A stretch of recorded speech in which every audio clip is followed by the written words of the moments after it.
فرمایا وہ تو اسامی کولے ہاسے ہو تے کالو پڑا اسی کنی سنیا کوئی گونگے ڈورے ناسے ہو تے اکو لا مکان سی ساڈا تے کتھے آن بھوتا میں پھاسے ہو تے نفس پلید کا کوئی اصل پلید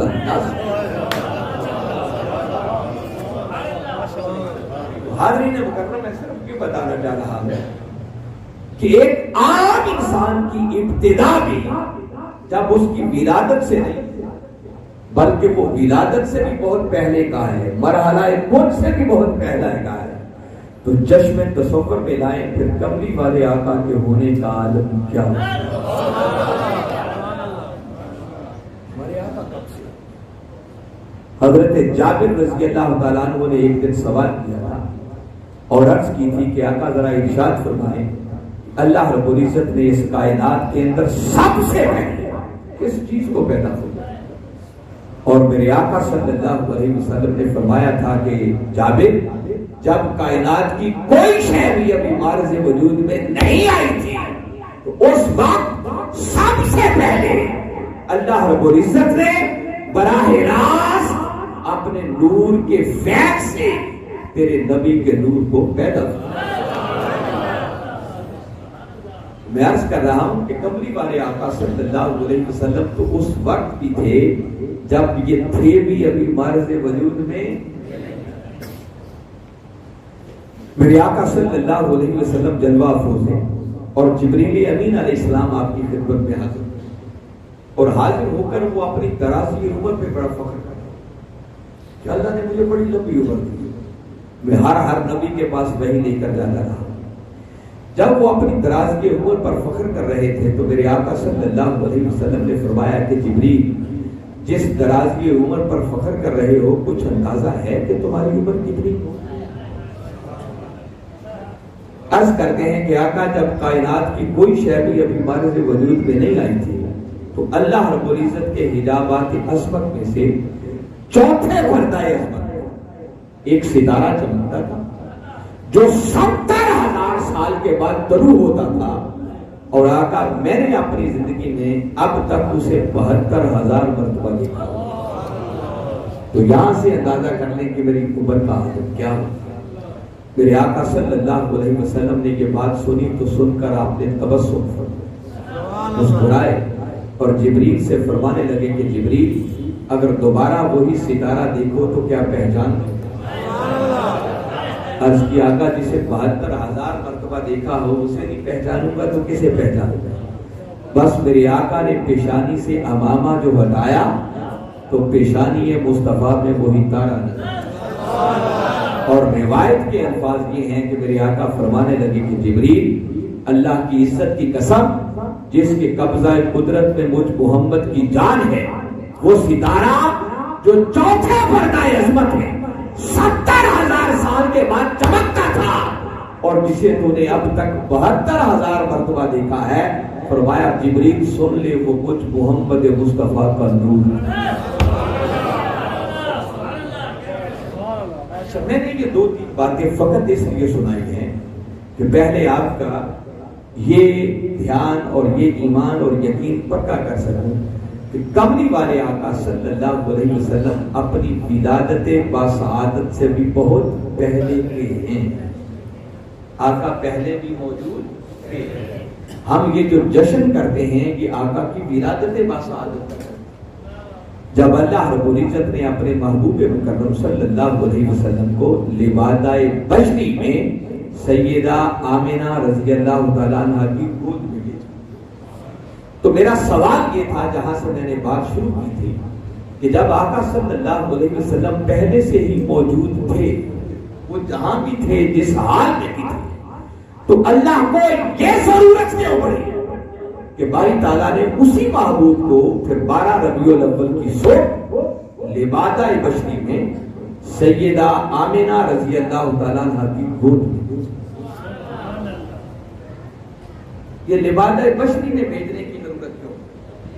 اب میں اگلے جملے بڑے خاص کہنے لگا ہوں، اپنے دلوں کو تھام کر مگر بڑے صبر اور تحمل اور دھیان سے میری بات سنیں۔ یہ آپ کو معلوم ہے کہ میرا تعلق منہاج القرآن سے، اور اس صدی میں جس طرح منہاج القرآن نے میلاد منانا سکھایا ہے وہ اپنی مثال آپ ہے۔ اور اگر کسی کو یقین نہیں تو 12 ربیع الاول کی رات آ رہی ہے، مینار پاکستان منعقد ہونے والی عالمی میلاد مصطفیٰ کانفرنس میں شریک ہو، آپ کو سمجھ آئے گی کہ آقا کے غلام کیسے میلاد کرتے ہیں۔ مگر یہ جملے کہنے کے ساتھ اب میں اگلی بات کہہ رہا ہوں جو بڑی توجہ سے سننی ہے۔ یاد رکھیں کہ اللہ رب العزت نے 12 ربیع الاول کی صبح اپنے محبوب مکرم صلی اللہ علیہ وسلم کو اس لیے نہیں بھیجا تھا کہ جب سال کے بعد 12 ربیع الاول کا دن آئے یا ربیع الاول کا مہینہ آئے تو لوگ میرے محبوب کی آمد کے جشن منائیں۔ اللہ نے اس لیے نہیں بھیجا۔ اللہ نے اپنے محبوب کو لبادہ بشری میں اس لیے نہیں بھیجا تھا کہ جب ربیع الاول کا مہینہ آئے تو لوگ گلیاں اور بازار سجائیں۔ یہ مقصد نہیں۔ اللہ رب العزت نے 12 ربیع الاول کی صبح اپنے محبوب مکرم صلی اللہ علیہ وسلم کو اس لیے بھی نہیں بھیجا تھا کہ لوگ گھر گھر میلاد کے جلسے کریں گے، محافل نعت کریں گے اور گلیوں اور بازاروں میں میرے آقا کی آمد کے جشن منائیں گے اور نعرے لگائیں گے۔ ان میں سے کوئی مقصد بھی یاد رکھیں کملی والے آقا کی آمد میں شامل نہیں تھا۔ تو پھر آپ پوچھیں گے کہ اگر یہ کوئی مقاصد بھی ان میں سے اصل مقصد نہیں ہے تو پھر ہم یہ سب کچھ کرتے کیوں؟ ایک بڑا بنیادی سا سوال آپ کے ذہن میں آ جائے گا۔ تو میں صرف جملہ معترضہ کے طور پر تھوڑا سا اس پر عرض کرتا ہوں، پھر ہم اصل بات پر پھر آ جائیں گے کہ اللہ نے بھیجا کیوں۔ آج ہم اس پر غور کریں۔ یہ جو ہم آقا کی آمد پر جشن مناتے ہیں، خوشیاں کرتے ہیں، گلیاں اور بازار سجاتے ہیں، گھر گھر میلاد کرتے ہیں، محافل نعت کرتے ہیں، یاد رکھیں یہ جو کچھ کیا جاتا ہے یہ سب کچھ ہمارے ایمان کا تقاضا ہے۔ کیا ہے یہ؟ ہمارے ایمان کا۔ کوئی پوچھے کہ کیوں، تو جاننا ہوگا کہ ایمان کسے کہتے ہیں۔ میں پھر تفصیلات میں نہیں جانا چاہ رہا، صرف ایک جملہ کہنا چاہ رہا ہوں کہ کل قرآن اور حدیث کا نچوڑ جو میں نے وقت کے مجدد کے قدموں میں بیٹھ کر سیکھا ہے وہ آپ کو ایک جملے میں بتا رہا ہوں کہ ایمان نام نہیں، کملی والے آقا کی محبت اور عشق میں فنا ہوتا ہے۔ اس سے ہٹ کر ایمان کسی ہو جائے۔ صرف آپ کے اطمینان کے لیے آقا کا ایک ارشاد گرامی آپ کے گوش گزار کر رہا ہوں۔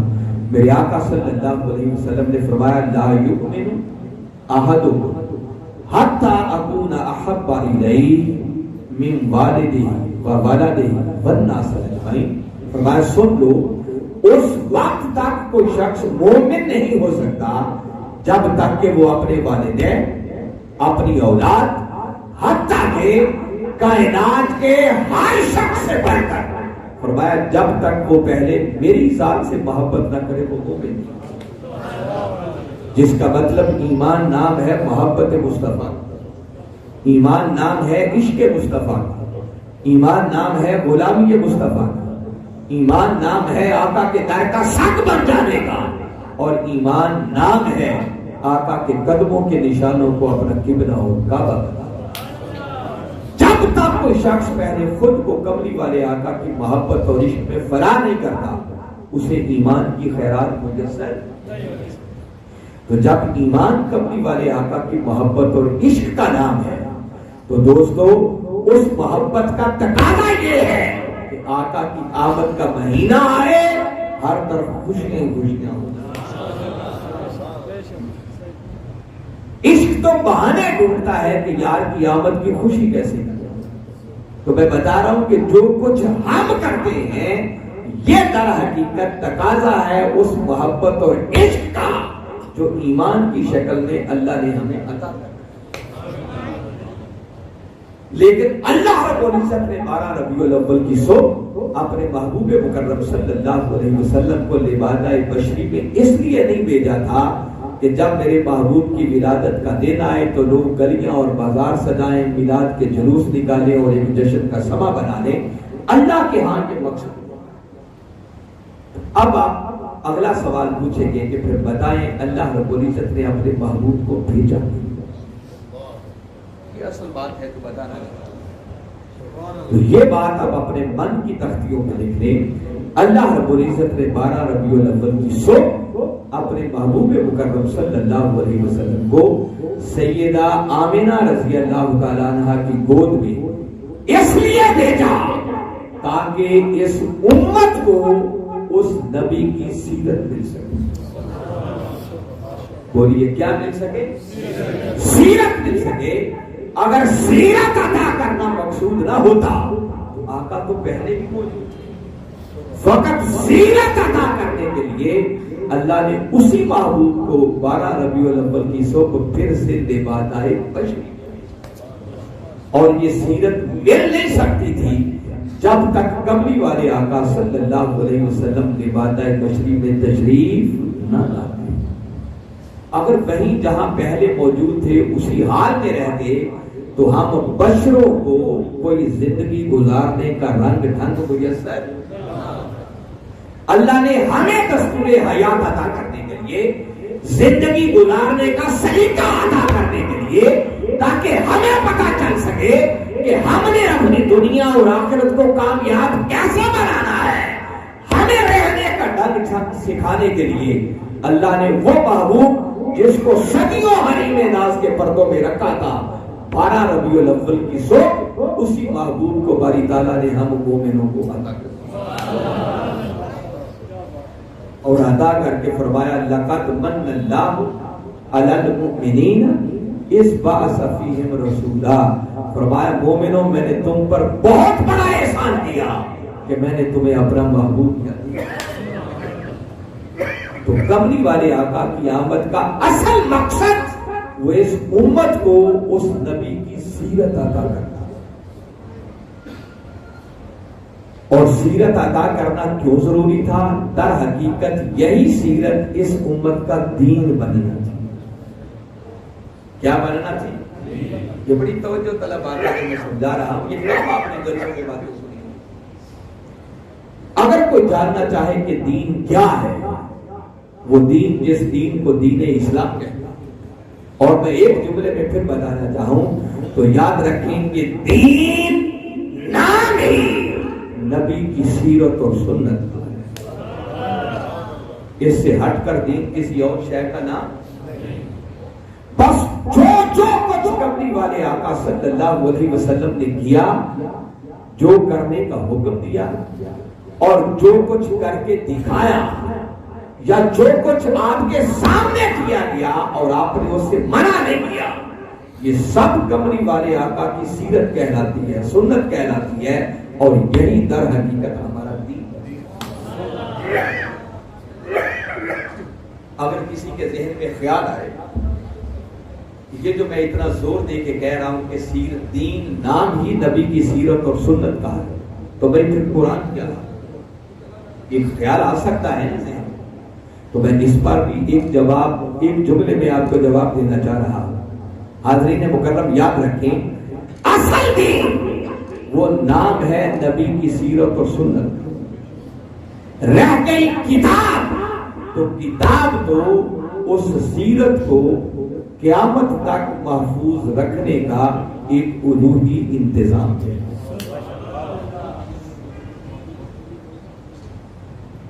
ایک تاجدار کائنات صلی اللہ علیہ وسلم کی سیرت وہ ہے جو آپ کے غلام نے،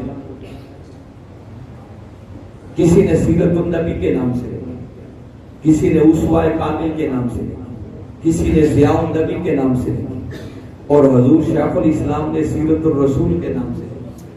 اور ایک کملی والے آقا کی سیرت وہ ہے جو قرآن کی شکل میں خود بولا نے۔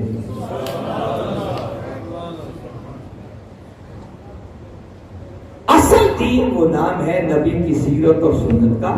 رہ گئی کتاب، تو کتاب تو اس سیرت کو قیامت تک محفوظ رکھنے کا اللہ کی طرف سے ایک انتظام ہے تاکہ قیامت تک یہ سیرت۔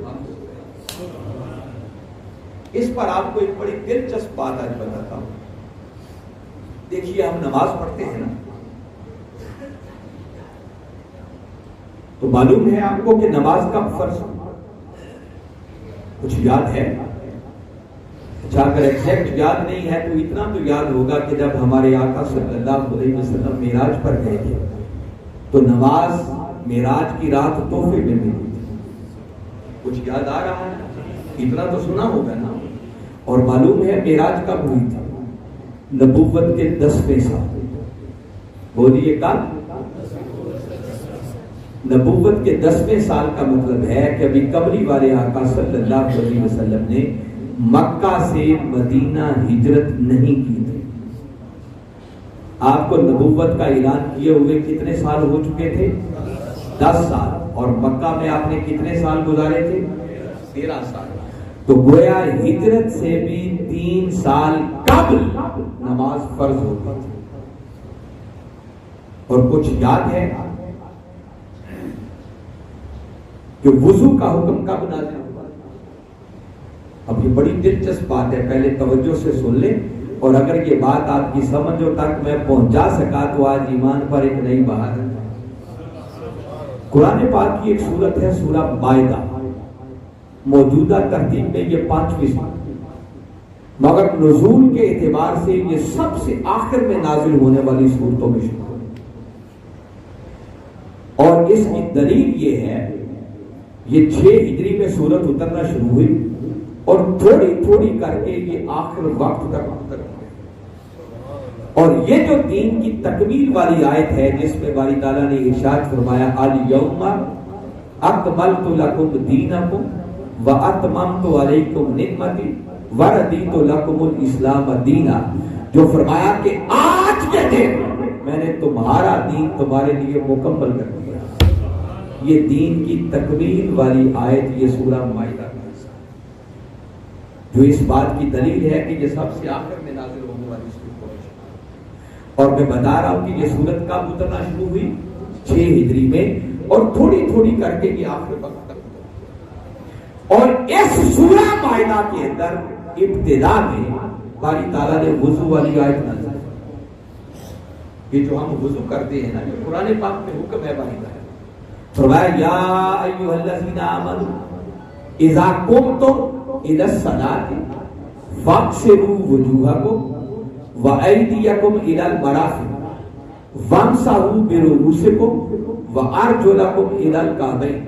فرمایا اے ایمان والو، جب تم نماز کے لیے اٹھو تو اپنے چہروں کو دھو لیا کرو، اپنے ہاتھوں کو کوہنیوں سمیت دھو لیا کرو، اپنے سروں کا مسح کر لیا کرو، اور اپنے پاؤں کو ٹخنوں سمیت دھو لیا کرو. یہ جو وضو کا حکم ہے یہ سورہ مائدہ کی ہے. اور اگر یہ آئے بہت جلدی بھی اتر آئی ہو، اس سورت کی بالکل ابتدا میں بھی آ گئی ہو، تو میں نے بتایا یہ سورت کب نازل ہونا شروع ہوئی؟ تو جلدی سے جلدی بھی یہ آیت 6 ہجری میں کب اتری ہوگی؟ 6. ذرا چشم تصور میں لائیں، نماز کب فرض ہوئی؟ ہجرت سے بھی 3 سال پہلے. اور قرآن میں وضو کا حکم کب آیا؟ ہجرت کے بھی 6 سال. 6 ہجری کا مطلب کیا ہے؟ ہجرت سے بھی 6 سال. تو درمیان میں کتنا گیپ بنتا ہے؟ 9 سال. تو بھائی نماز فرض ہو گئی پہلے اور قرآن میں وضو کا حکم آیا 9 سال بعد. تو میرا سادہ سا سوال یہ ہے کہ وہ جو 9 سال تک نمازیں پڑھی گئی کیا وہ بغیر وضو کے ہی ہوتی ہے نا؟ دلچسپ بات. کبھی اس پر غور کیا؟ میں نے اس لیے بڑی آرام سے آپ کو پہلے پوری بات سمجھائی ہے، اور یہ حقائق ہے، اس بات کو کوئی چیلنج نہیں کر سکتا.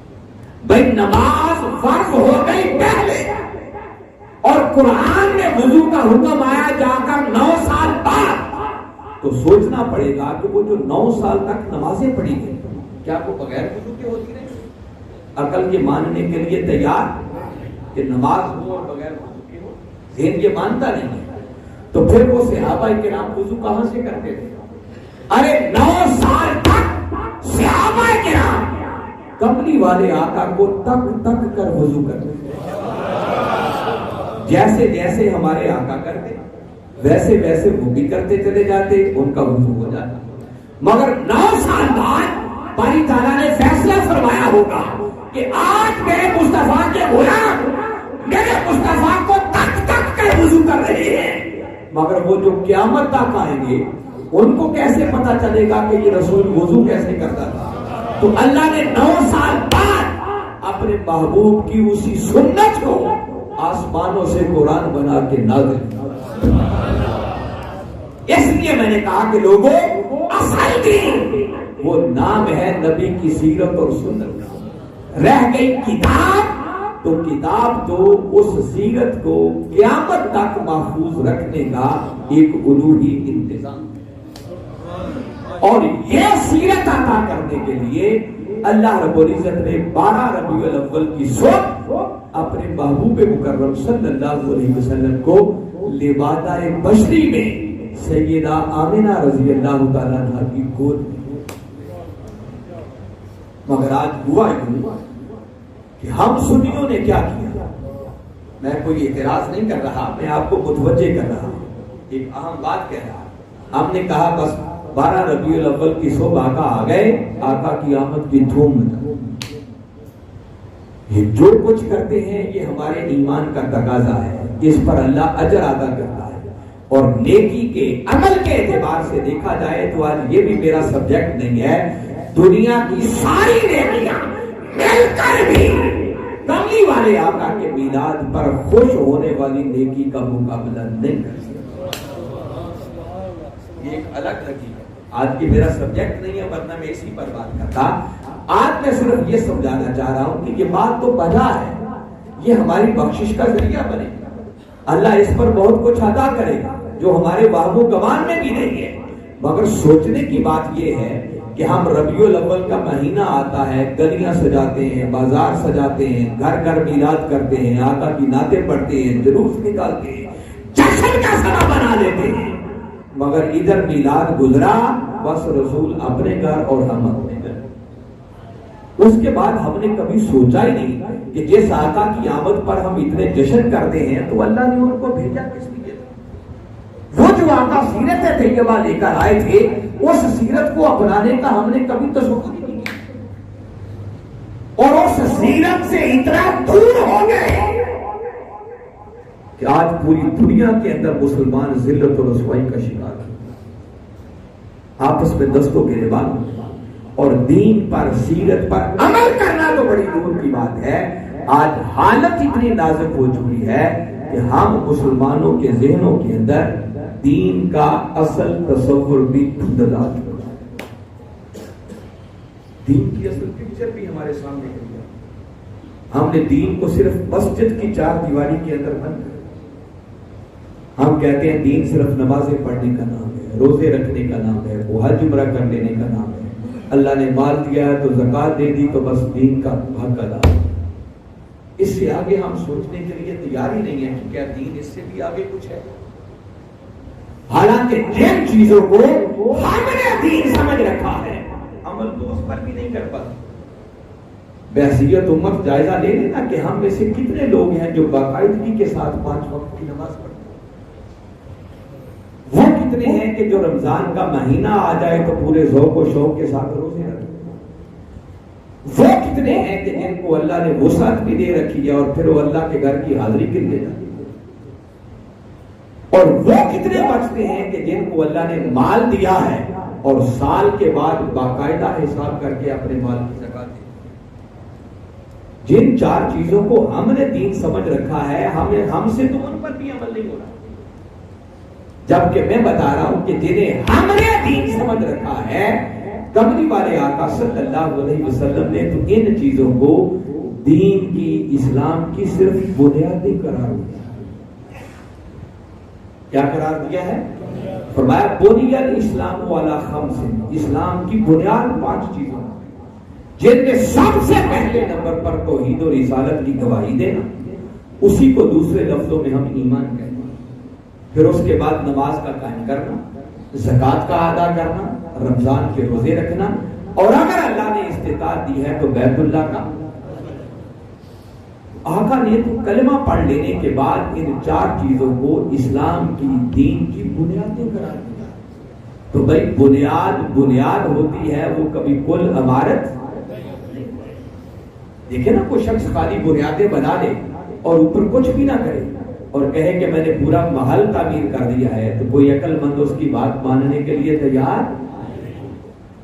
بھائی آپ نے بنیادیں بنائی ہیں تو اوپر کوئی دیواریں بھی کھڑی کرنا ہوگی، کوئی چھتیں بھی ڈالنا ہوگی، کوئی دروازے اور کھڑکیاں بھی لگانا ہوگی، کوئی پلستر بھی کرنا ہوگا، کوئی سنگ مرمر کی ٹائلیں بھی لگانا ہوگی، کوئی تزئین و آرائش بھی کرنا ہوگی۔ یہ سب کچھ ملے گا تو تب جا کر آپ کا گھر، آپ کی عمارت مکمل ہوگی۔ بنیاد کی اہمیت اپنی جگہ پر بجا کہ بنیاد کے بغیر عمارت کا کوئی تصور نہیں ہے۔ بنیاد ہی نہیں ہے تو اوپر کیا کریں گے؟ مگر خالی بنیادوں کو بھی عمارت۔ تو میں بتا رہا ہوں کہ اصل تصور ہی ہمارے ذہنوں میں گڑبڑ ہو، اور دین سے دوری کا عالم یہ ہے۔ میں صرف ایک بات آپ کے سامنے رکھنا چاہ رہا ہوں، ہم میلاد منانے والے کبھی اور کریں کہ ساری زندگی بس آقا کی آمد کے جشن ہی کریں گے یا اس سے آگے بھی کچھ کریں گے؟ صورتحال ہماری یہ ہے کہ دیکھیں ہم کلمہ پڑھنے والے مسلمان ہیں، اور اللہ رب العزت نے جس دین کو ہم نے ایکسپٹ کیا ہے، قبول کیا ہے، اس کے لیے آسمانوں سے صرف ایک ہی کتاب نازل کی ہے جسے قرآن کہتے ہیں، اور ہم ایک آزاد اسلامی ریاست کے رہنے والے لوگ ہیں جس ملک میں دین سیکھنے پر کوئی پابندی، مگر بحثیت امت ہم اپنا جائزہ لیں اور اپنے گریبانوں میں جھانک کر دیکھیں کہ ہم میں سے کتنے ہیں کہ جن کو صحیح ڈھنگ کے ساتھ وہ کتاب پڑھنا آتی ہے، وہ قرآن پڑھنا، اور پھر ایک سٹیپ آگے سوچیں کہ جن کو پڑھنا آتا ہے ان میں سے وہ کتنے ہیں کہ جو پڑھیں تو پھر انہیں سمجھ بھی آتی ہے کہ اس قرآن کے اندر لکھا گیا ہے۔ میں صحیح کہہ رہا ہوں یا غلط کہہ رہا ہوں؟ تو ذرا سوچیں کہ جس امت کو، جس قوم کو وہ قرآن پڑھنا کوئی نہیں، سمجھ کوئی نہیں کہ اس قرآن کے اندر لکھا کیا ہے، تو وہ عمل اس قرآن پر اور دین پر خاک کریں گے کیا؟ ہم تو صرف امام مسجد اور خطیب کے بتائے ہوئے چند مسئلوں پر گزارا کر کے، وہ جسے کہتے ہیں نا ڈنگ ٹپاؤ، بس وہ ڈنگ ٹپانے والا حساب ہے۔ بس یہ ہے کہ ربیع الاول کا مہینہ آ جائے تو یہ اللہ کا کرم ہے، جتنا شکر ادا کریں کہ آقا کی آمد کی خوشیاں بہت کرتے ہیں، مگر یہ کبھی نہیں سوچا کہ جس آمد پر خوشیاں کرتے ہیں آقا آئے کیوں تھے، وہ ہمارے لیے لائے کیا تھے، ہمیں دے کر کیا تھے، اور ہماری ذمہ داری اب کیا بنتی ہے۔ بہت سارے پہلو ہیں جو آپ کے سامنے ڈسکس کرنے والے ہیں، مگر آج تھوڑی دیر کے لیے رک کر صرف ایک پہلو میں آپ کے سامنے رکھنا چاہ رہا ہوں کہ وہ سیرت طیبہ جو تاجدار کائنات صلی اللہ علیہ وسلم اپنی ولادت باسعادت کے ساتھ ہمارے لیے لے کر آئے اور ہمیں زندگی گزارنے کا رنگ ڈنگ سکھانے کے لیے آئے، جس کے لیے باری تعالیٰ نے فرمایا لَقَدْ كَانَ لَكُمْ فِي رَسُولِ اللَّهِ أُسْوَةٌ حَسَنَةٌ، کہ لوگوں تمہاری زندگیوں کے لیے بہترین ماڈل اور نمونہ اگر کوئی ہے تو وہ میرے مصطفیٰ کی سیرت اور سنت، مگر آج اسی سیرت کو ہم نظر آتا ہے، وہ سیرت کے کروڑوں، ان میں سے صرف آقا کی ایک شان جو آج آپ کو بتانا چاہ رہا ہوں، جو آج کی کانفرنس کا آپ نے عنوان لکھا، وہ عنوان ہے آپ کا پیغمبر امن و رحمت کانفرنس، یہی رکھا ہے نا۔ وہ کملی والے آقا صلی اللہ علیہ وسلم کی ایک شان یہ ہے کہ اللہ رب العزت نے تاجدار کائنات صلی اللہ علیہ وسلم کو سراپا امن اور سارے جہانوں کے لیے سراپا رحمت بنا دیا۔ جس امن کا آج ہمارے اندر دور دور تک اشر اشیر بھی نظر، آج اس پیغمبر کے ماننے والوں کا امن لٹ چکا۔ وہ آقا جو سیرت طیبہ لے کر آئے، جس کو میں کہہ رہا ہوں کہ اسی کو ہمارا دین بنایا، اور اسی دین کا نام دین اسلام ہے۔ یاد رکھیں کملی والے آقا صلی اللہ علیہ وسلم تو رحمت ہے، وہ تو میں نے آیت کریمہ شروع میں تلاوت کی، باری تعالیٰ نے فرمایا وَمَا أَرْسَلْنَاكَ إِلَّا رَحْمَةً لِلْعَالَمِينَ، باری تعالیٰ نے فرمایا کہ محبوب ہم نے آپ کو سب جہانوں کے لیے سراپا رحمت بنا. اس رحمت کے بہت سارے گوشے. صرف اس آیت کریمہ پر اگر میں تھوڑی سی بات کروں تو کبھی غور کریں باری تعالیٰ نے کس انداز میں بات کی. باری تعالیٰ نے سادہ لفظوں میں یوں بات نہیں کی کہ ارسلناک رحمۃ للعالمین، یہ انداز ہے جس کو مثبت انداز کہتے ہیں. اس سادہ طریقے سے باری تعالیٰ فرما دیتے کہ پیارے ہم نے آپ کو سب جہانوں کے لیے سراپا رحمت بنا کر دیا. باری تعالیٰ نے کیوں نہیں فرمایا؟ اہل علم لوگ بیٹھے ہیں، میں تھوڑی سی بات آپ کو سمجھانا چاہ رہا ہوں تاکہ پتہ چلے کہ باری تعالیٰ نے کس انداز میں بات باری تعالیٰ نے جب کی تو پہلے نفی ہے پھر اس بات. فرمایا وما ارسلناک، اس کا معنی ما نافیہ ہے. فرمایا کہ محبوب ہم نے آپ کو نہیں بھیجا، پہلے بھیجنے کی نفی. اور پھر آگے فرمایا الا رحمۃ للعالمین، ہاں اگر بھیجا ہے تو سب جہانوں کے لیے سراپا رحمت بنا. اب ان دونوں انداز سے بات کرنے میں زمین آسمان کا فرق ہے. اگر سادہ یوں کہا جاتا نا کہ محبوب ہم نے آپ کو سب جہانوں کے لیے رحمت بنا کر بھیجا، تو اس کا معنی یہ تھا کہ ہاں رحمت بھی بنا کر بھیجا، اس کے علاوہ بھی بہت کچھ بنا کر بھیجا. کئی پہلو آ سکتے. مگر جب باری تعالیٰ نے یوں فرمایا نا وما ارسلناک، باری تعالیٰ فرما رہے ہیں کہ محبوب آپ کو اس شان کے ساتھ ہم نے بھیجا کہ آپ کو جس زاویہ نگاہ سے آپ کی شخصیت کے جس پہلو کو بھی جب بھی دیکھا جائے تو ہم نے آپ کو سب جہانوں کے لیے سراسر رحمت ہی رحمت بنا. ساری باتوں سے توجہ ہٹا کر ایک بات پر تمرکز کیا تھا. جیسے باری تعالیٰ نے اپنی توحید کا جب اعلان کرنا چاہا تو اس نے سمپلی یوں نہیں کہا کہ میں معبود ہوں میری عبادت، بلکہ فرمایا لا الہ، کوئی معبود نہیں، عبادت کے لائق ہے ہی کوئی نہیں. اور جب ہر معبود باطل کی نفی ہو گئی تو پھر فرمایا الا اللہ، ہاں اگر کوئی ہے تو صرف اللہ کی.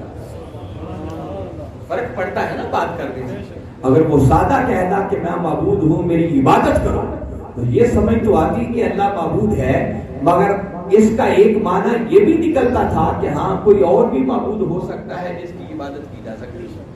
باری تعالیٰ نے پہلے ہر چیز کی نفی کر دی اور پھر ایک بات پر زور دیا. بالکل اسی طرح باری تعالیٰ یہاں بھی منفی اور مثبت یعنی نفی اور اثبات دونوں چیزوں کو ملا کر بات کر رہے ہیں اور ہماری توجہ کو ریجن مبذول کروا رہے ہیں کہ محبوب آپ کی باقی شانیں بجا، مگر کوئی ہم سے پوچھے ہم نے آپ کو سب جہانوں کے لیے بس سراسر رحمت ہی رحمت بنا کر. محبوب آپ کا آنا، آپ کا اٹھنا، آپ کا بیٹھنا، آپ کا سونا، آپ کا جاگنا، آپ کا بولنا، آپ کا کسی کے ساتھ ڈیلنگ کرنا، برتاؤ کرنا، فرمایا محبوب جو بھی آپ کا عمل ہے ہم نے آپ کو بنا کر اس طرح پر رحمت دی. آپ کبھی دیکھیں نا کئی چیزیں ایسی ہوں گی جو اگر ایک وقت میں آپ کے لیے رحمت ہے تو کبھی نہ کبھی وہ آپ کے لیے زحمت بھی بن جائے. پانی اگر اللہ کی رحمت ہے تو وہی پانی اگر طوفان اور سیلاب بن کر آ جائے تو وہ رحمت کی بجائے زحمت بن جاتا ہے. ہوا اللہ کی رحمت ہے اور وہی اگر آندھی کی شکل میں آ جائے تو وہ رحمت کی بجائے زحمت بن جاتا ہے. تو ہر چیز اگر رحمت ہے تو وہ کبھی نہ کبھی زحمت بھی بن سکتی ہے. مگر باری تعالیٰ فرما رہے ہیں کہ محبوب ہم نے آپ کو اس شان کے ساتھ بھیجا ہے کہ اب زحمت کا تو کوئی تصور ہی نہیں ہو سکتا. اور کسی ایک طبقے کے لیے نہیں، سب جہانوں کے لیے ہم نے آپ کو سراپا رحمت ہی رحمت بنا. پھر اسی آیت کریمہ پر آپ کبھی غور کریں. باری تعالیٰ نے یہ نہیں فرمایا کہ محبوب میں نے آپ کو سب جہانوں کے لیے سراپا رحمت بنا. دیکھو اللہ کی ذات ایک ہے یا زیادہ ہے؟ ایک ہے نا. تو اس کا ایک ہونا تو اس بات کا تقاضا کرتا ہے کہ وہ جب بھی بات کرے تو میں کے سیغے میں بات کرے، ہم کے سیغے میں بات کرے. اس کی توحید کا یہ تقاضا بنتا ہے. اور وہ میں کہہ کے بات کرتا ہے، یہ نہیں ہے کہ وہ ہر جگہ ہم کہہ کے بات کرتا ہے. مثلاً میں آپ کو ایک مثال دیتا ہوں، کبھی سورہ ذاریات کو پڑھ، انسانی مقصد تخلیق کو بیان کیا تو فرمایا وما خلقت الجن والانس الا لیعبدون. یہ جو ہے نا وما خلقت، خلقت واحد متکلم کا صیغہ، فرمایا کہ میں نے جنوں اور انسانوں کو صرف اور صرف اپنی عبادت اور بندگی کے لیے، یعنی ایک باری تعالیٰ فرما رہے ہیں کہ جنوں اور انسانوں کی تخلیق کا مقصد صرف ہے، اور وہ کیا ہے کہ پوری کی پوری زندگی سراپا عبادت. مگر یہاں جب اس نے بات کی تو اس نے یہ نہیں کہا کہ ہم نے جنوں اور انسانوں کو اپنی عبادت کے لیے پیدا کیا، بلکہ کیا کہا؟ میں. کیا کہا؟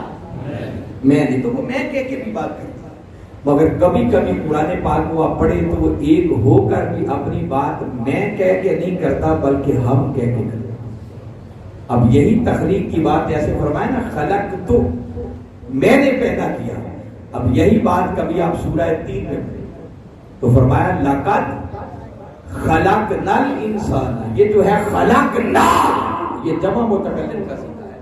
فرمایا بے شک ہم نے انسان کو احسن تقویم بنایا. اب یہاں وہ میں سے ہم پہ آ گیا. آپ کو ایک ایمان افروز مثال اور دیتا ہوں، چونکہ میلاد کا مہینہ ہے تو آپ کا ذوق بھی بڑھے. آپ اکثر و بیشتر ایک آیت پڑھتے ہیں سورہ علم نشر، باری تعالیٰ نے اپنے محبوب سے مخاطب ہو کر فرمایا وَرَفَعْنَا لَكَ ذِكْرَكَ. یہ جو ہے نا رفعنا یہ جمع متکلم کا صیغہ ہے، جس کا معنی ہے کہ باری تعالیٰ فرما رہے ہیں کہ محبوب ہم نے تیری خاطر تیرے ذکر کو بلند کر دیا. ہم کہہ کے بات کی. جب قرآن کو نازل کرنے کی بات کی تو فرمایا اِنَّا نَحْنُ نَزَّلْنَا الذِّكْرَ وَإِنَّا لَهُ لَحَافِظُونَ. فرمایا بے شک ہم نے ہی اس ذکر کو نازل کیا ہے اور ہم ہی اس کی حفاظت کرنے والے ہیں. ہم کہہ کے بات کی. جس طرح یہاں مقامات پر ہم کہہ کے بات کی، جب آقا کے رحمت ہونے کی بات کی تو نہیں فرمایا کہ محبوب میں نے آپ کو سراپا رحمت بنا کر دیا، بلکہ فرمایا ارسلنا. یہ ارسلنا جمع متکلم کا صیغہ، تو فرمایا وما ارسلنا الا رحمت للعالمین کے پیارے ہم نے آپ کو سب جہانوں کے لیے سراپا رحمت بنا. آپ پوچھیں گے کہ میں اور ہم میں فرق کیا ہے؟ فرق آپ کو بتاتا، جب وہ ایک ہونے کے باوجود بھی کبھی کبھی اپنی بات ہم کہہ کے کرتا ہے تو دیگر بہت ساری حکمتوں کے ساتھ ساتھ ایک حکمت چیلنج کرنا بھی مقصود. کیا مقصود ہوتا ہے؟ اپنی طاقت کا اظہار کرنا مقصود ہوتا ہے. مثلا جب اس نے اپنے محبوب کی بات کی وَرَفَعْنَا لَكَ ذِكْرَكَ کہ محبوب ہم نے آپ کی خاطر آپ کے ذکر کو بلند کر دیا، تو ذکر تو بلند ہو گیا، مگر باری تعالیٰ جمع کے صیغے میں بات کر کے منکرین کو، مخالفوں کو، دشمنوں کو ایک چیلنج کر رہے ہیں کہ اے میرے مصطفیٰ کے دشمنوں، اگر تم سارے مل کر بھی میرے مصطفیٰ کے ذکر کو کم کرنا چاہو تو نہیں کر سکتے. کیوں؟ کیونکہ اس ذکر کو بلند جو ہم نے کر دیا. ہم کے اندر ایک زور ہے، چیلنج کرنا مقصود ہے. قرآن کی محافظت کی بات آئی تو فرمایا بے شک ہم نے اس قرآن کو نازل کیا اور ہم ہی اس کی حفاظت کرنے والے ہیں. تو وہ ہم کہہ کے بتانا چاہ رہا ہے کہ جب اس قرآن کے محافظ ہم ہیں تو کس کی مجال جو اس کی زیر زبر میں بھی کوئی تبدیلی پیدا کر سکتا. وہ ہم کے اندر ایک زور ہے. بالکل اسی انداز میں باری تعالیٰ نے وہاں بھی فرمایا وما ارسلناک الا رحمت للعالمین. پیارے ہم نے آپ کو سب جہانوں کے لیے سراپا رحمت بنا کر بھیجا. کیا مطلب؟ باری تعالیٰ بتانا چاہ رہے ہیں کہ لوگوں جس ہستی کو رحمت ہم نے بنایا ہو، کیسے ہو سکتا ہے کہ وہ کبھی کسی کے لیے زحمت نہیں بنا. ہم نے شراب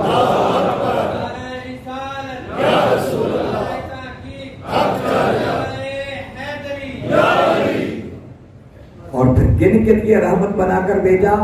صرف مسلمانوں کے لیے، صرف مومنوں کے لیے نہیں، صرف انسانوں کے لیے نہیں، صرف ایک عالم کے لیے نہیں، بلکہ فرمایا للعالمین، پیارے ہم نے آپ کو سب جہانوں کے لیے سراپا رحمت بنا۔ اور یہ عالمین کا لفظ وہی ہے جو باری تعالیٰ نے خود اپنے لیے بھی استعمال کیا۔ آغاز ہی قرآن کا یہاں سے ہوا، الحمدللہ رب العالمین، سب تعریفیں اس اللہ کے لیے ہیں جو سب جہانوں کا رب ہے۔ جو عالمین کا لفظ ادھر ہے وہی عالمین کا لفظ ادھر ہے، تو باری تعالیٰ سیم لفظ استعمال کر کے بتانا چاہ رہے ہیں کہ لوگوں، کائنات کے جس جس ذرے کا میں رب ہوں، اسی ذرے کے لیے میں نے محمد مصطفیٰ کو سراپا رحمت بنا، جس کا مطلب کہ جہاں جہاں تک خدا کی ربوبیت کا دائرہ ہے وہاں وہاں تک مصطفیٰ کی شان رحمت کا دائرہ۔ اس میں اللہ نے فرق کی کوئی نہیں۔ اب خیر میں بتا رہا ہوں کہ یہ ایک ایسا سبجیکٹ ہے کہ اس موضوع پر ہی آگے گھنٹوں بات کرتے چلے جائیں تو ختم نہیں ہو سکتا۔ میں صرف اس رحمت کا ایک پہلو بتانا چاہ رہا ہوں جو میں شروع سے لے کے چل رہا ہوں کہ اللہ رب العزت نے جو دین عطا کرنے کے لیے، جو سیرت عطا کرنے کے لیے اپنے محبوب کو 12 ربیع الاول کی صبح لبادہ بشری میں بھیجا، اگر اس دین کا جائزہ لیا جائے تو باری تعالیٰ نے اس دین کو بھی سراپا رحمت بنا کر، اس دین کو بھی دین امن کرا دیا۔ اس دین کا نام کیا ہے؟ ان الدین عند اللہ الاسلام، کہ بے شک اللہ کے نزدیک دین فقط اسلام، دین کا نام دین اسلام۔ آپ کبھی اس اسلام پر غور کریں، اور جو اسلام قبول کر لیتا ہے ہم اسے کیا کہتے ہیں؟ مسلمان۔ اب یہ اسلام کا لفظ، مسلمان کا لفظ، ان کا مادہ، ان کا اوریجن، ان کا روٹ ورڈ جہاں سے یہ کلمات بنے وہ ہے سین لام میم، سلم اور سلام، یہیں سے سلامتی کا لفظ بنا، جس کا مطلب کہ اسلام اور مسلمان کے لفظ کے اندر بھی خود سلامتی اور امن کا معنی پائے۔ اور جو اسلام قبول کر لے ہم اسے کیا کہتے ہیں؟ مسلمان۔ مسلمان کون ہوتا ہے؟ اگر مسلمان کی تعریف میرے آقا صلی اللہ علیہ وسلم کی زبان اقدس سے آپ سننا چاہیں تو میرے آقا نے فرمایا المسلم من سلم المسلمون من لسانہ و یدہ، فرمایا مسلمان وہ ہے جس کے ہاتھ اور زبان سے دوسرے مسلمان بات، جس کا مطلب یہ ہے کہ جو دوسروں کو سلامتی فراہم نہیں کر سکتا وہ کروڑ بار کلمہ پڑھتا رہے، وہ مسلمان کہلانے کا حقدار نہیں۔ یہ بتا رہا ہوں جو آقا دین لے کر آئے اس دین کی روح کیا ہے، اس دین کا مقصد کیا ہے، جس کو آج ہم بھلا چکے ہیں۔ اس کے پیرالل ایک دوسری ٹرم جو استعمال ہوتی ہے اسلام کے پیرالل، وہ دوسری ٹرم ہے ایمان، اور جو ایمان قبول کر لے ہم اسے کیا کہتے ہیں؟ مومن۔ کیا کہتے ہیں؟ یہ ایمان کا لفظ، مومن کا لفظ، ان کا مادہ، ان کا اوریجن، ان کا روٹ ورڈ جہاں سے یہ کلمات بنے ہیں وہ ہے الف میم نون۔ کیا ہے؟ اور ان تینوں حروف کو ملائے تو کیا بنتا ہے؟ امن، جس کا مطلب کہ مومن اور ایمان کے لفظ کے اندر بھی خود امن کا معنی پایا۔ مومن کون ہوتا ہے؟ یہ مومن کا لفظ لازم کے معنوں میں بھی استعمال ہوتا ہے، متعدی کے معنوں میں بھی استعمال ہوتا ہے، قرآن میں ہر دو طرح استعمال ہوا ہے۔ مومن کی تعریف یہ ہے کہ مومن وہ ہے جو ایک طرف اللہ کی ذات سے تعلق قائم کر کے خود امن کی دولت کو پا لیتا ہے، اور دوسری طرف جو اس سے منسلک ہو جائے اسے امن کی خیرات عطا کرتا ہے۔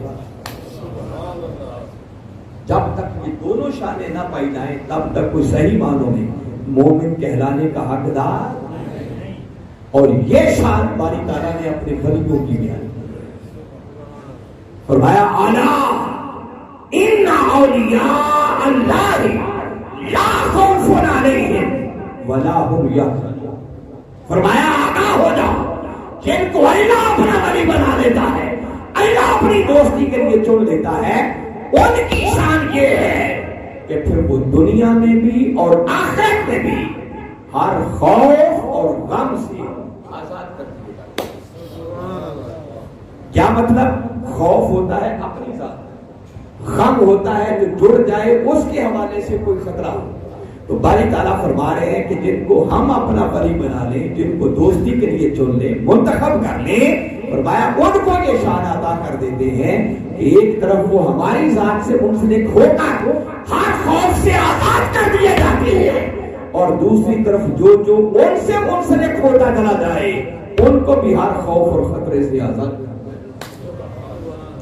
اور ان کی جب باری تعالیٰ نے تعریف کی کہ یہ ولی کون ہوتے ہیں، متصل اگلے کلمات ہے کہ جاننا چاہتے ہو یہ ولی کون، تو فرمایا الذین آمنوا وکانوا یتقون، فرمایا میرے ولی وہ ہے جن کی پہلی خوبی یہ ہے کہ وہ صاحب ایمان۔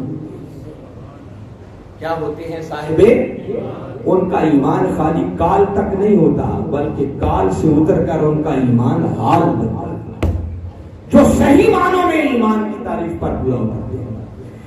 اس اسلام کے مزاج کو اگر سمجھنا ہو جو کملی والے آقا صلی اللہ علیہ وسلم ہمارے لیے لے کر آئے، تو اس اسلام کا مزاج کیا ہے آپ کبھی غور کریں۔ اس سے بڑھ کر اسلام کا امن پسند ہونا اور کیا ہوگا کہ اسلام نے اپنے ماننے والوں کو پہلا حکم یہ دیا کہ جب بھی دو مسلمان آپس میں ملیں تو ملتے ہی پہلے ایک دوسرے کی سلامتی کی دعا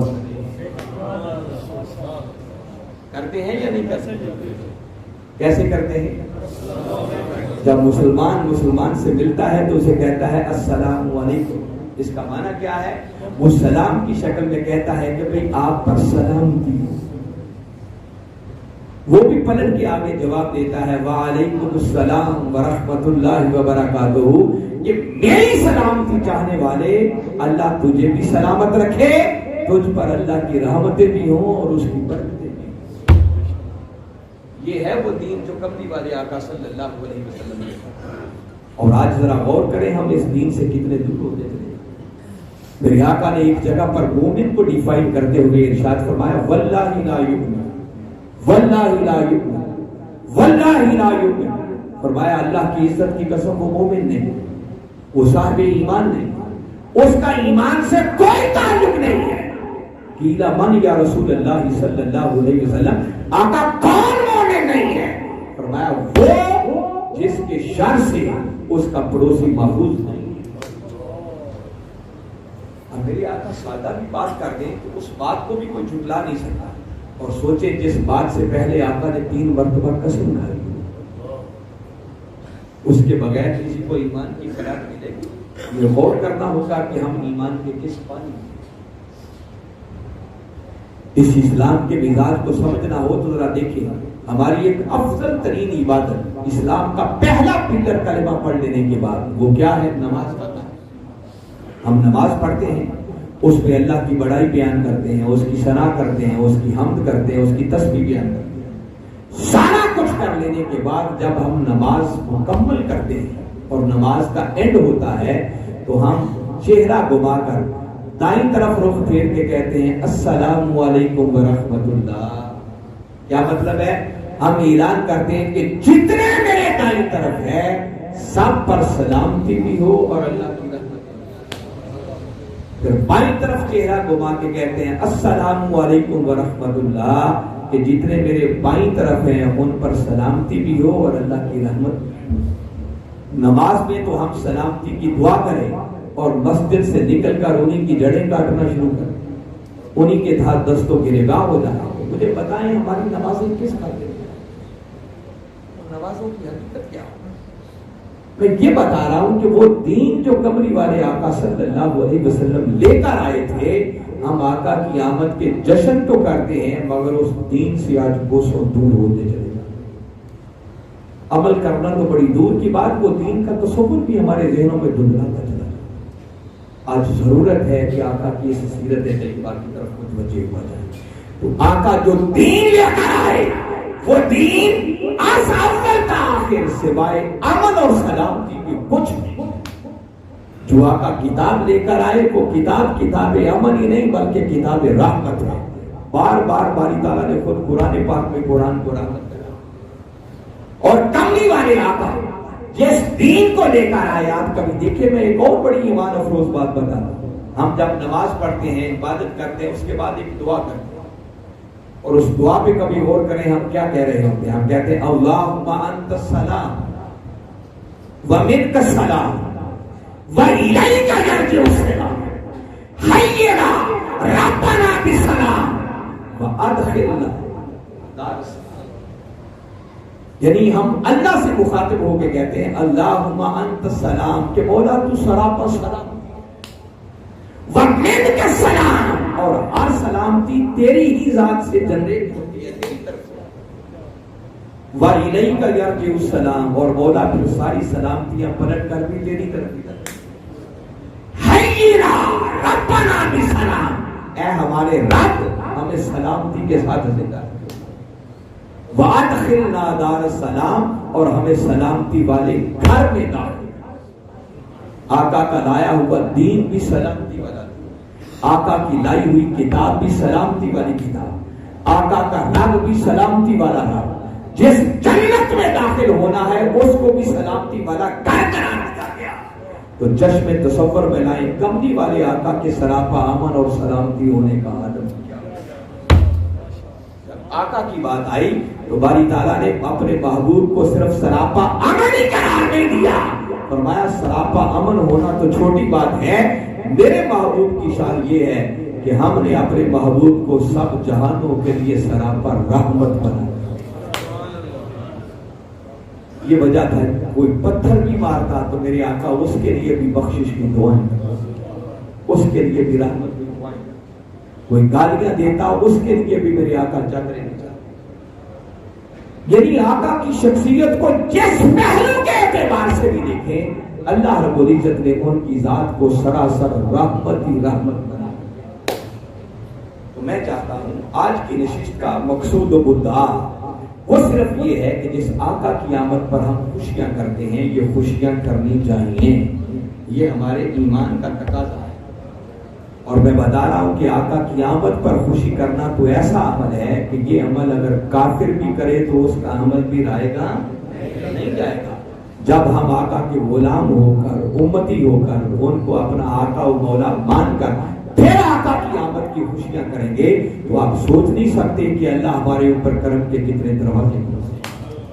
مگر چاہتا ہوں کہ اس کے ساتھ ساتھ خالی آقا کی آمد کی دھوم مچا کر ہی بات ختم نہ کر دیں، بلکہ آقا اپنی ولادت باسعادت کے ساتھ جو اپنی سیرت طیبہ لے کر آئے، ہمیں زندگی گزارنے کا رنگ ڈھنگ سکھا کر گئے، اور خاص طور پر آپ کی شان جو شان رحمت اللہ نے آپ کو عطا کی، کم از کم کچھ تو ہمیں بھی اس رنگ میں خود کو رنگنے کی کوشش کریں.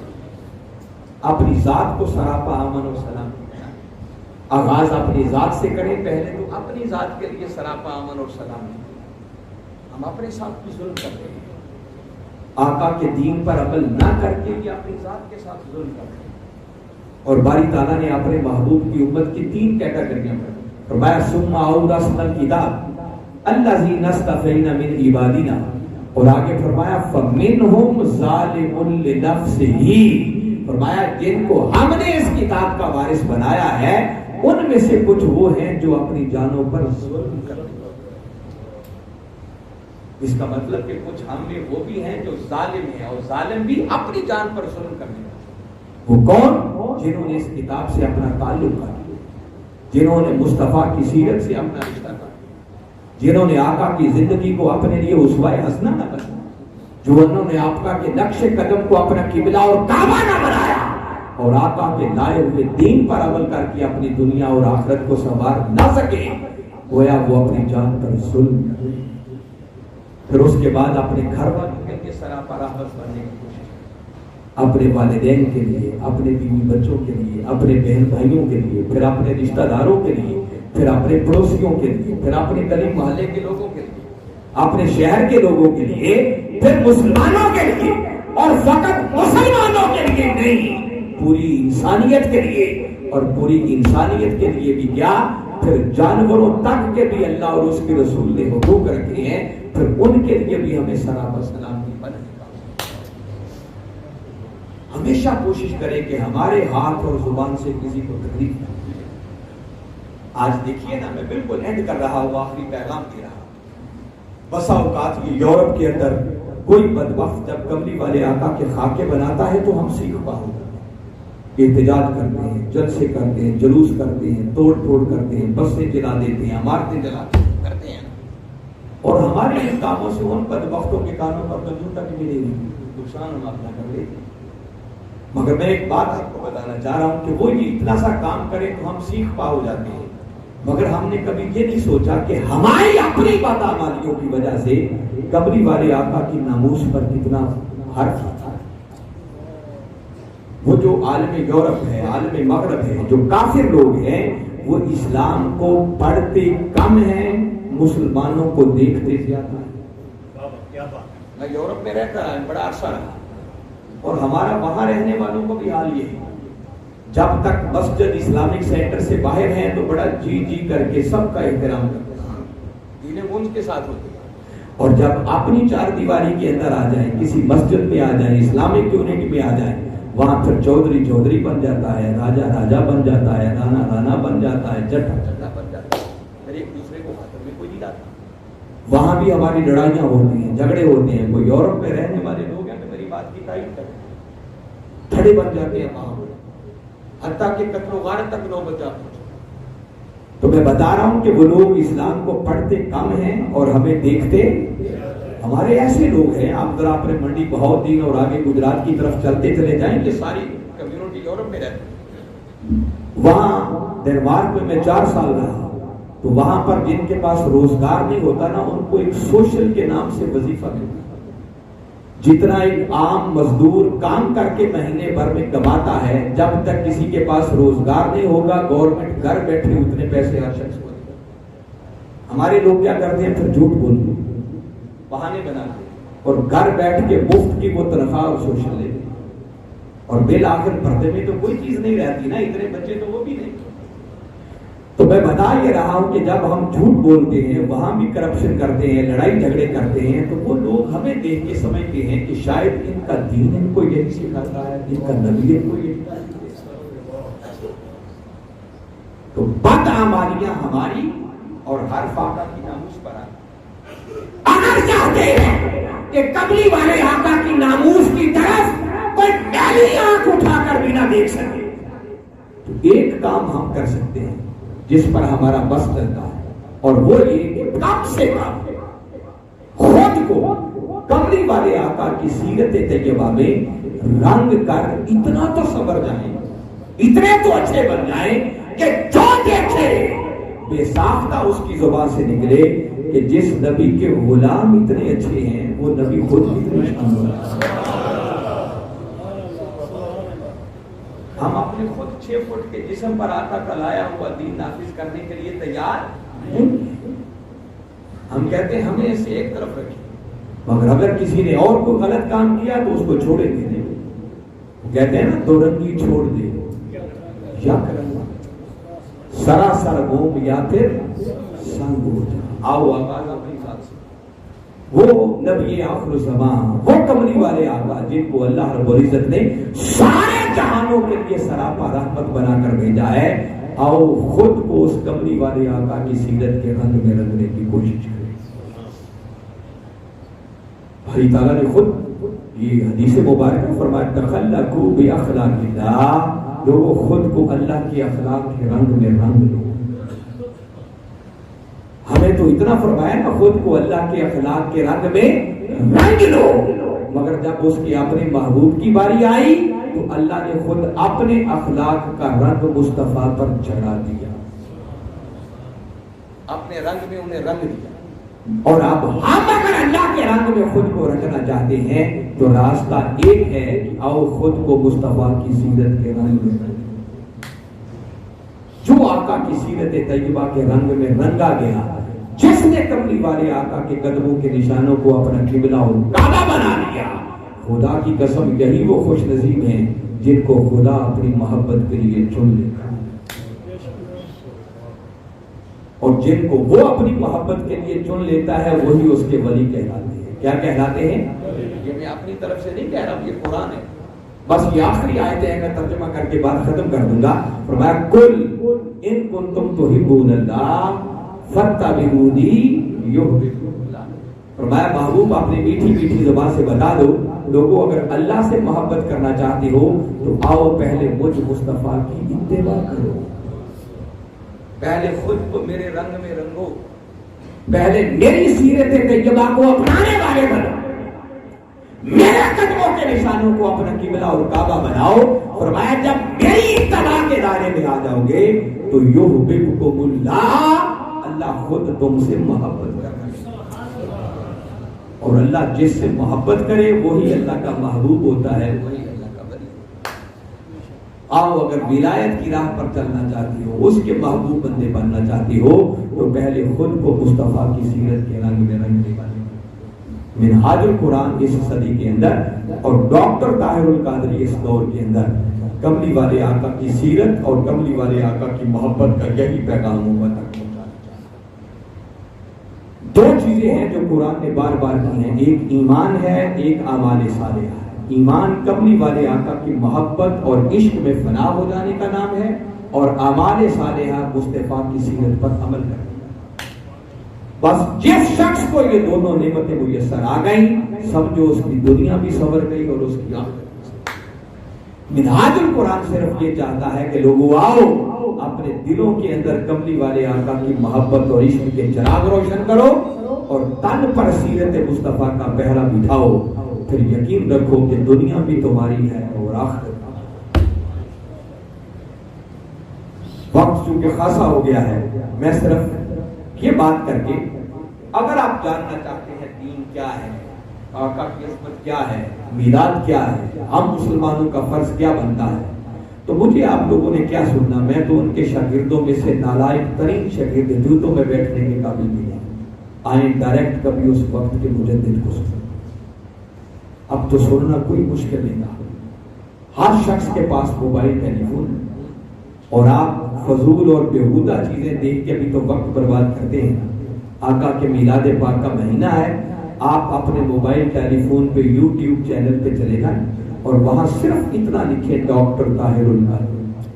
اس وقت کے مجدد کے اتنے ہزار خطابات آپ کے سامنے آ جائیں گے کہ میں ذمہ داری سے کہتا ہوں کہ اگر آج سے کوئی شخص ان کے خطابات سننا شروع کرے، روز کا ایک خطاب سنے، تو بندے کی زندگی ختم ہو سکتی ہے مگر اس پردے کلندر کے خطابات ختم نہیں.